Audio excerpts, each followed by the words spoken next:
them cleaning everything, handrails, call bells, even the bumpers for the beds that's inside the room, that when you walk into the room you have to touch, they're wiping those down. I said, wow, they're really listening, and they Yeah. really now understand the importance of high touched areas. I think Dr. Carr, you totally put your finger on something, and every environmental services professional and team really has to start to think about and know that patients are watching what we do. Absolutely. And the best thing we can do is tell them what we're doing and why we're doing it. And, Ben, what would you say to the environmental service leaders and professionals out there where they might have some timid housekeepers? Maybe, English might be their second language. Maybe they're just shy. Maybe they're new to this work and they're just getting into becoming an environmental service professional. What advice would you give leaders to have us help them get comfortable having this dialogue with patients and family members? I think number one, modeling.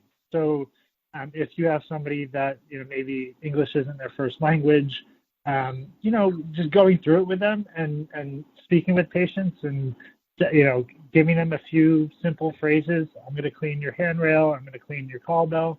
And just kind of modeling it with them, or even if that's not possible, setting them up with someone who is very good at it.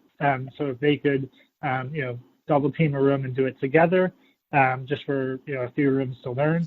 I think in any job, role modeling and demonstrating the correct way to do it can really be a great tool in teaching staff. To add to Ben's comment, I think that was a great idea. To add to Ben's comment, one of the things I think that we're going to have to do post-COVID, and I know absolutely a lot of people feel as if they don't have time to take part in training, even if it's like 30 minutes training where the upper staff, the supervisors, or the head may be responsible for assuring that their staff fully understands how to express that. Because it's good to just say it, but sometimes people need it to be demonstrated to them. So it doesn't necessarily, training doesn't always have to be meet at a certain time. It can also be short trainings that are created electronically, because now we're moving to an electronic phase where most of our learning process is done through training.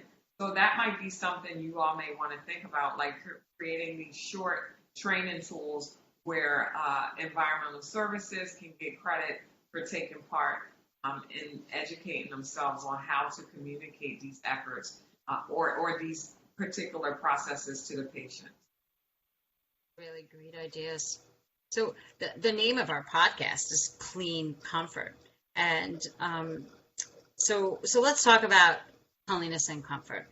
How is your healthcare system, Ben, getting everyone involved? Because for everyone listening, for environmental service professionals, frontline housekeepers, one of the question is that on the HCAP survey is how often were your room and bathroom kept clean? So environmental services, we make a round in the morning. We do occupied room cleans and disinfections. We clean some other spaces within units and, of course, within the entire hospital. We make second and third, and some of us make fourth rounds. We practice great scripting. We do a little bit and probably can do a lot more of what Dr. Carr was saying about training and doing some modeling and coaching. But talk to us about how your healthcare system is getting all healthcare workers involved. And so talk to us about citizenship and community and how everyone together can help make sure that the patient experience is one that is filled with cleanliness and comfort. Definitely, yeah. I know our chief experience officer a lot of times will say patient experience is a team sport.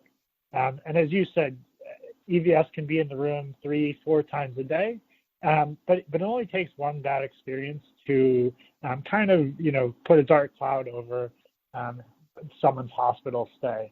And so what we really try to push is kind of a whole hospital list with community and just making sure, I think now it's really important. We used to talk about pre-pandemic, we used to talk about picking garbage up off the floor. Now, a lot of people are afraid to pick up garbage off the floor, whether it's a mask or a tissue.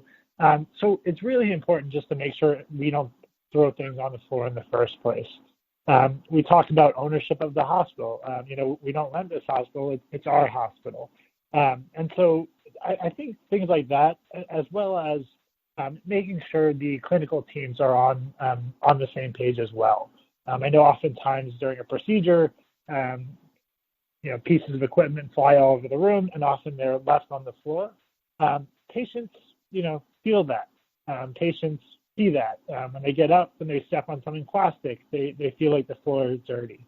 Same thing with the bathroom, especially in semi-private rooms. A lot of times we talk about in a commode, if you leave a stool or sample in the commode, the patient and someone comes in, they're going to perceive the bathroom as dirty, even if we just cleaned it 30 minutes ago. So it really is a team sport. Ben, question for you.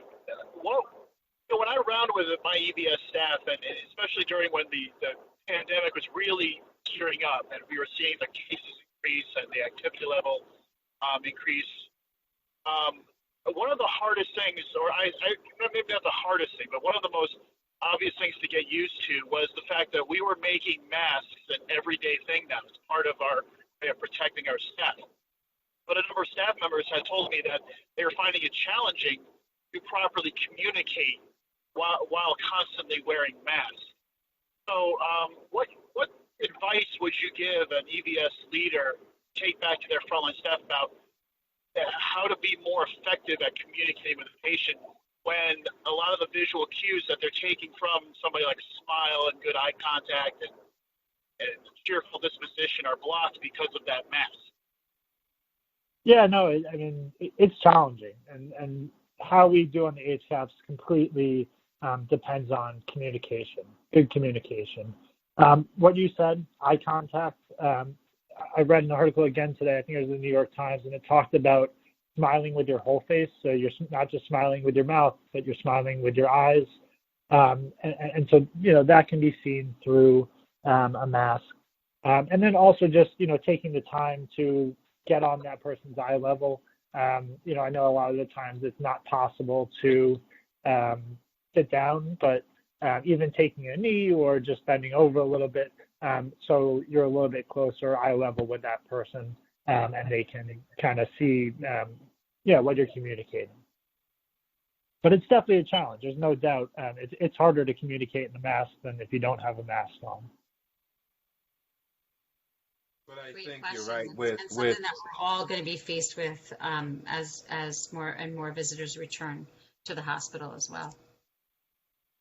But I think you're also right with going closer to them. I rounded on a patient today, and I really had to go up close and sit down next to her so we can communicate.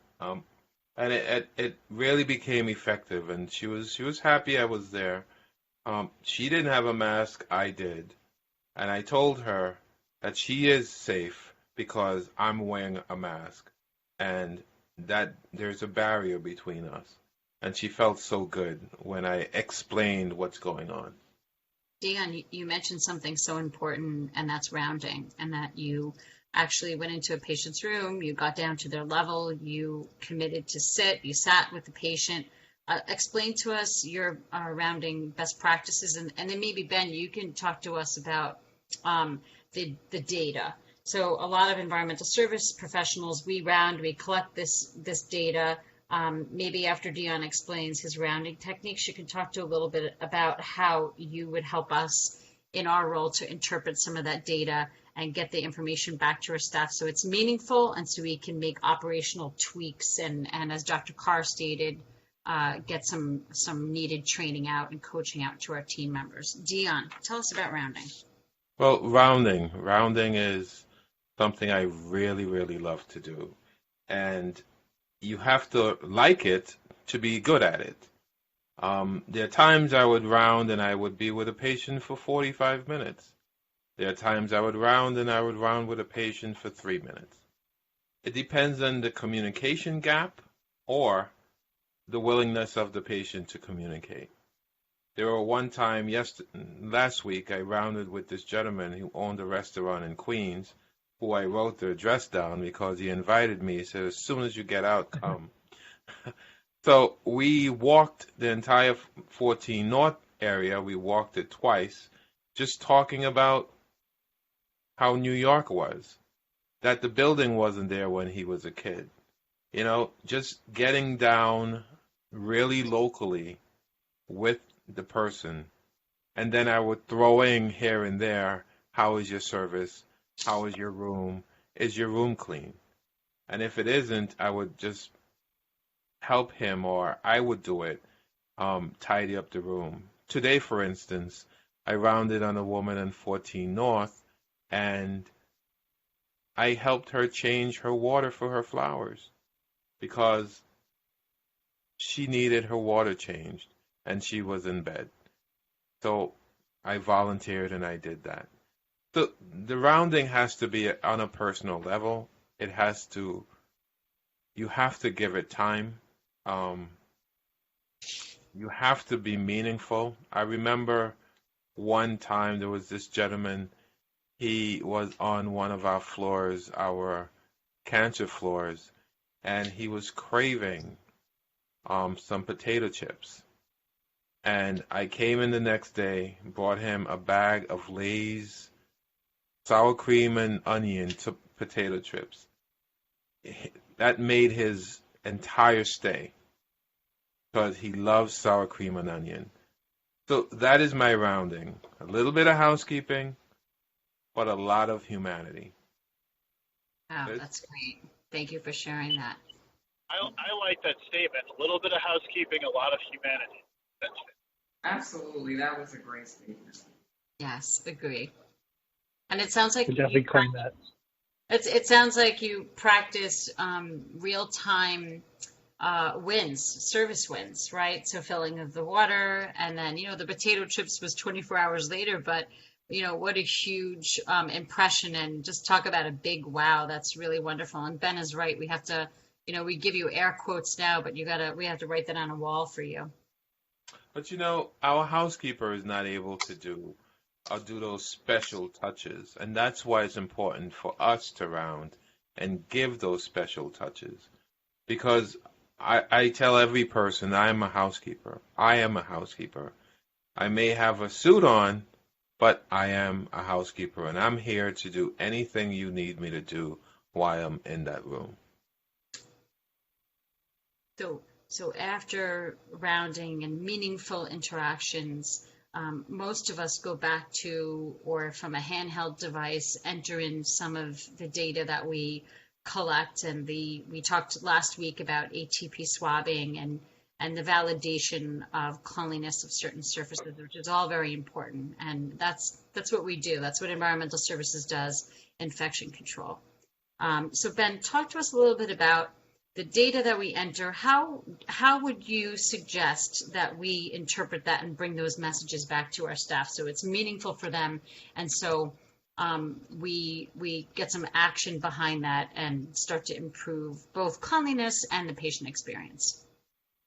Yeah, definitely. So, usually when we talk about inpatient patient experience, we talk about HCAHPS. And for the HCAHPS question, the cleanliness question asks about if patients ask patients if the room and bathroom are always clean. So that's quantitative, meaning it's either always clean, sometimes clean, usually clean, or never clean. But that's a lagging measure, meaning we see the results of those scores 4, 5, 6 weeks later. We also get comments from the HCAHPS surveys. Comments are great for giving us, kind of a overall qualitative view of what's going on our floors in the hospital. But again, that's 4, 5, 6 weeks later. So we're really disadvantaged there. The reason why rounding is so incredible is because you're getting those comments. You're getting even some of that quantitative data, if you're doing enough rounds on enough patients, and then you can start to see themes.